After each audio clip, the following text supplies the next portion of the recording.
Hello Capricorn, welcome to your horoscope for the full moon in Leo.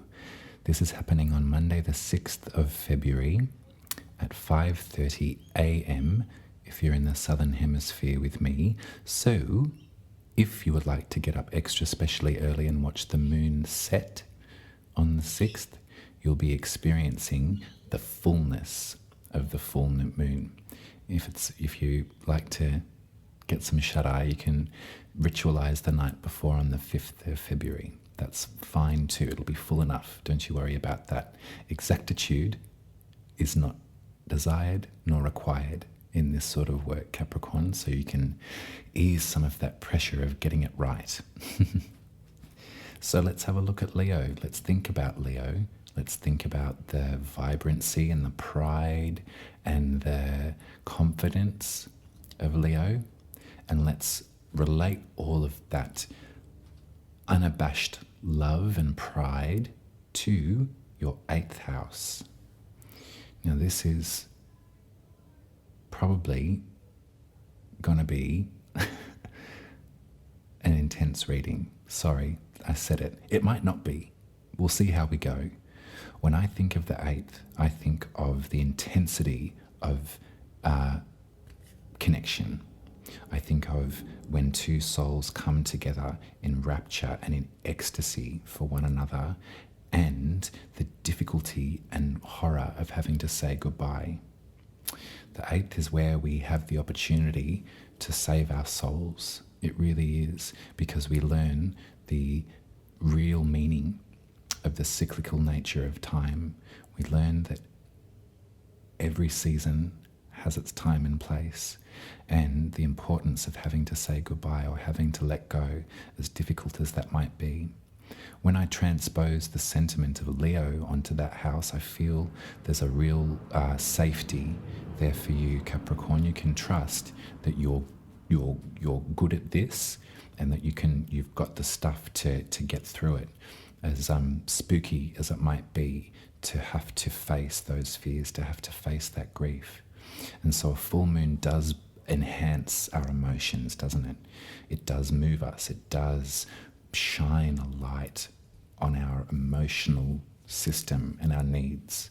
So if there has been things that have been very difficult for you to say goodbye to, or if there has been grief that you've been experiencing that has been potentially not suppressed, but definitely you've needed a break from the feeling, you may feel that it's coming up again around this time, and that's okay. That's what I'm here for. to talk it through, to talk about it, to ease some of that pressure. Now, speaking of pressure, there is a T-square that's happening with this lunation too. So think about the kind of like languid feeling of the beginning of the year. I don't know about you, but I found it very difficult to activate. I found it very difficult to set to task and to really achieve what it is that I've set myself up for, which is quite a lot, I might say, this year, Capricorn, personally. But because of Mercury, Mars, and Uranus all having, all in their retrograde motion, so all sort of going back and urging us to go over what it is that we're absorbing, go over the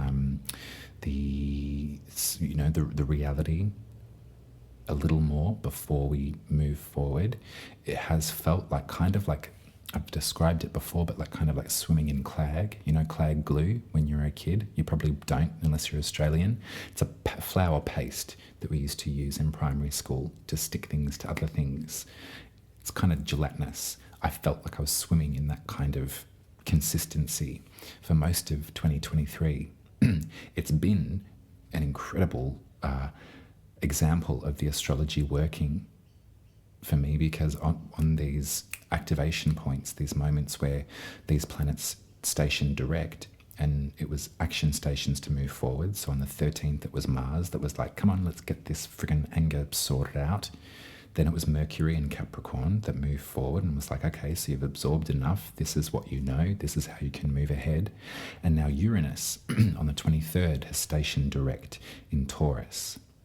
And Taurus has been a bone of contention for all of us over this last 12 months at least. Taurus is where we've been experiencing these eclipses. It's where the North Node, the dragon's head, currently sits. And so there's been an extra focus on Taurus. There's also been an extra focus on Uranus, the planet of revolt. And so for you, that's your 5th house, Capricorn. That's where you express yourself creatively and otherwise. The 5th house actually has a lot to do with Leo. There's a synchronicity with the Leo principles and the 5th house principles. They're related in some way. I think about the 5th house as it's very childlike. There's something very self-confident in a way that you can't criticize. It's beauty. You know, it's kind of this is who I am. This is how I express my perspective of the world. There's something really unabashed about the 5th house. So I like that we can focus on this for you, Capricorn, because this is another invitation for you to allow that revolution to happen in the way that you're expressing yourself in your life. It's an environment that I feel is going to be beneficial for you in the long term. And it's a thing that is possibly difficult for a Capricorn sensibility to grapple with. You know, there is rigidity in you, Capricorn. It's not to say that's a criticism, because we need that sort of reliability in life, don't we? Also, this revolution in your persona is here for some purpose. I'm going to check my notes, but yeah, okay, so Uranus takes 84 years to go around the zodiac, so we potentially won't be experiencing Uranus in Taurus again in our lifetime, unless we live to, unless we're alive 80 years from now. I doubt very many of us will. So there is this feeling of like potential here, and it's sort of like, we're going to take the offer. So if this full moon, if this focus on your 8th house is in a square with your 5th house, to me that reads as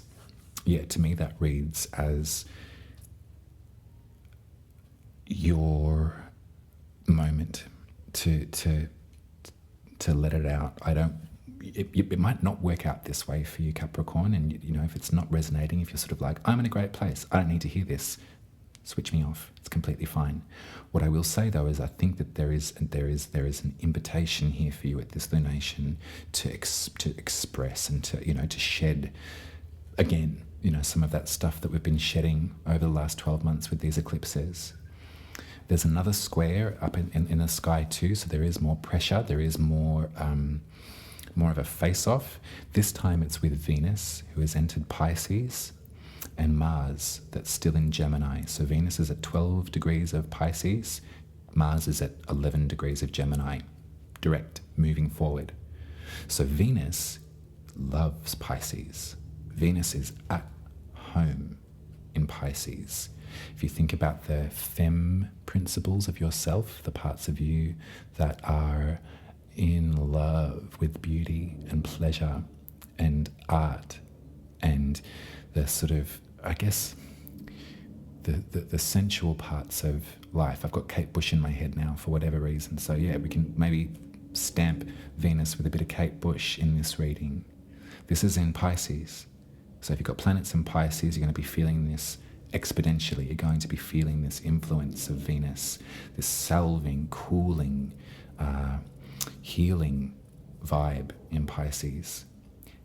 And there's this face-off. And I like to think that the femme is outweighing the butch at this moment. So Mars is the butch, Mars is in Gemini, Mars has been kicking up a stink in there in your 6th house, which is the house of health and the house of your daily rhythm, your daily routine, the rhythmic way that you get through a day.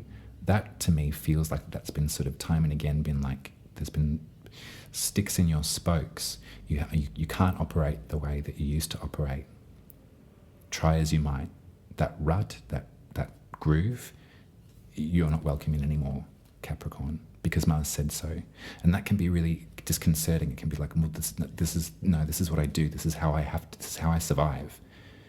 Okay, it's not to say that it's not to say that you're doing the wrong thing at all. And we all have rhythms and routines that keep us safe, that keep us regulated. But Mars is not allowing that. Venus is salving some of that. Pisces is your third house, so it's the way that you communicate, the way that you absorb and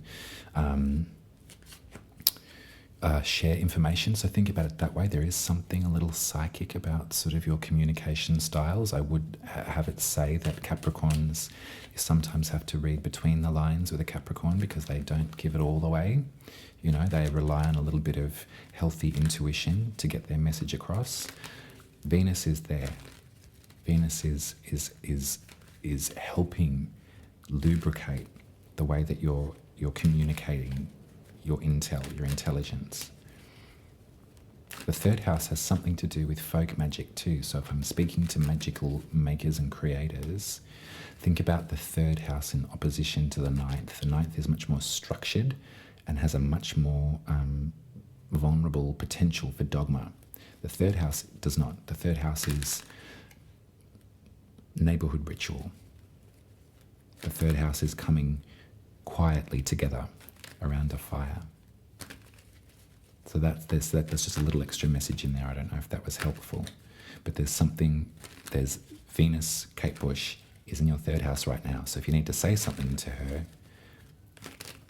say it. The eighth is a powerhouse. I've got to say it plainly, Capricorn. The eighth is full on. So whatever emotions come to you around the 6th, trust and know that it's the moon doing their work. It's the moon moving what needs to be moved in your emotional body to clear it, to look at it, to honor it, and to clear it. So I got the 8 of Swords, the Chariot, and the 6 of Pentacles. Yeah, so these tarot cards are emphasizing what I've just talked about. So this situation, and look, it's the 8 too, 8th house. The 8th house can sometimes feel like this. It can feel like we're trapped. You know, the emotions that the 8th house deals with can be too much for some people. They can be too confronting. So I would remind you to harness your lion, your Leo, your unafraid to deal with these emotions, Capricorn. And so through that letting go of the fear, you can recognize that those binds that are holding you in place can be cut off. If you just wiggle to the left or wiggle to the right, that blindfold will shed itself and you'll be able to move forward. You can see the water that this individual is standing on, softening that ground, that hard ground. Capricorn, cardinal earth. It's tough. It needs a lot of soil, and it needs a lot of nutrients in that soil. Chariot's emotion, cardinal water. So if you're cardinal earth, Capricorn, if you're the initiator of all things practical and grounded and real, sense of reality, cardinal water in Cancer is emotional initiation. And what better comrade to have as you approach the 8th house. And then I got the 6 of Pentacles, which is definitely a reciprocal feeling of receiving what it is you need so deeply. And knowing and trusting that when you're in a position to be able to pay it forward and to give, you will. It's recognizing the difference. It's sort of like, am I in a place where I need to give, or am I in a place where I need to receive? And if it's I need to receive, then I can do so without fear or shame. I can ask for the help that's required right now because it's going to come. The 8th house is tricky customer, and you need all the support that you can get, Capricorn. So please do search it out.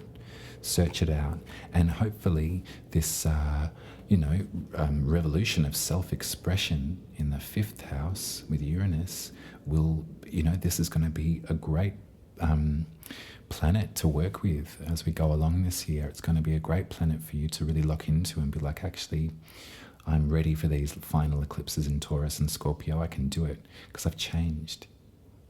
I've changed, Muriel. My name's Mariel now.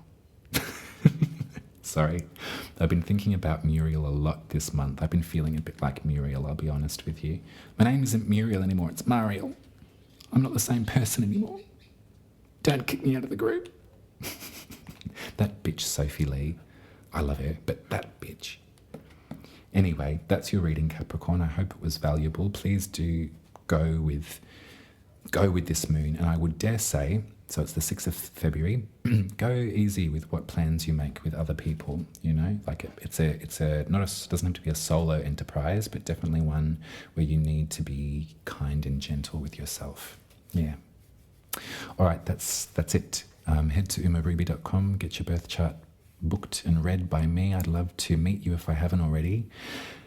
Tips are always welcome at buymeacoffee.com/umaruby. Excuse me, umaruby. And I'll be speaking to you in 2 weeks for the new moon in Pisces, which I'm very, very much looking forward to. It's going to be a nice cleansing feeling, I think. Dip in the languid waters of Pisces. Wash it off. I love you heaps, Capricorn. You take it easy. I'll speak to you soon. Bye.